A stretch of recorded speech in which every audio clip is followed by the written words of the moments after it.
Good afternoon, it's 1 o'clock. I'm Jack Brazil with your lunchtime Solent Sports News Bulletin. Russia have officially been stripped of the Champions League final due to the country's controversial military occupation of neighbouring Ukraine. Instead, the fixture will now be played at the Stade de France on the 28th of May, with French Culture Secretary Nadine Dorries welcoming the decision. She added that Russia must not be allowed to exploit sporting events to legitimise what she's called its needless attack on Ukraine. Our Ukraine correspondent Harry Smith has more. The FA and EFL have said that they won't impose any sanctions on players, clubs or fans who decide to protest against Russia's invasion of Ukraine. There's been talks between FA officials of adopting the Ukrainian flag in some capacity to show support openly as well. This comes after Manchester City left-back Alexander Zinchenko took to Instagram to speak out against Putin's actions, with the caption, "I hope you die a slow and painful death, you monster." This post has since been deleted. FIFA President Gianni Infantino also weighed in on the situation. Today my thoughts are really on all the people who are affected by this escalating conflict and nothing else.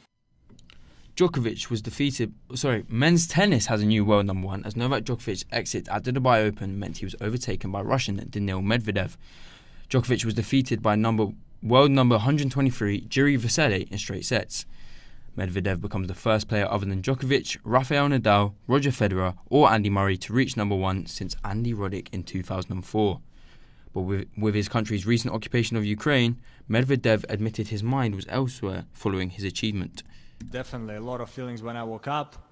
Then Novak lost, and actually before the match I didn't even know that I'm going to become number one if he loses no matter what. So then a lot of messages and I understood that it's happening, more emotions, better ones. French fullback Romain Perraud looks set to return for Southampton as they face Norwich tonight at 8 p.m. The defender was absent for the Saints' 2-0 victory over Everton, but could feature tonight as Southampton looks to consolidate their position in the top half of the Premier League table. Norwich find themselves bottom of the Premier League and travel to the South Coast seeking 3 points against a team that has only lost once all season, at home. Despite this, manager Ralph Hasenhüttl knows that he cannot afford to underestimate his opponents. The Premier League is too strong to lean back. It's too strong to say this is an easy game or now we have an easy schedule or something like that. The guys are hungry and they want to show up again, and I'm very, very positive that we see a very intense and good game from our side. Rangers will face Red Star Belgrade in the last 16 of the Europa League after their famous victory over Borussia Dortmund. The Scottish side ran out 6-4 aggregate winners after building upon an impressive 4-2 away win, with a 2-2 draw at Ibrox last night. Elsewhere, West Ham will travel to Seville as they face high-flying Sevilla, who find themselves second in Spain's La Liga. The London club were given a bye into the round of 16 after they topped their group.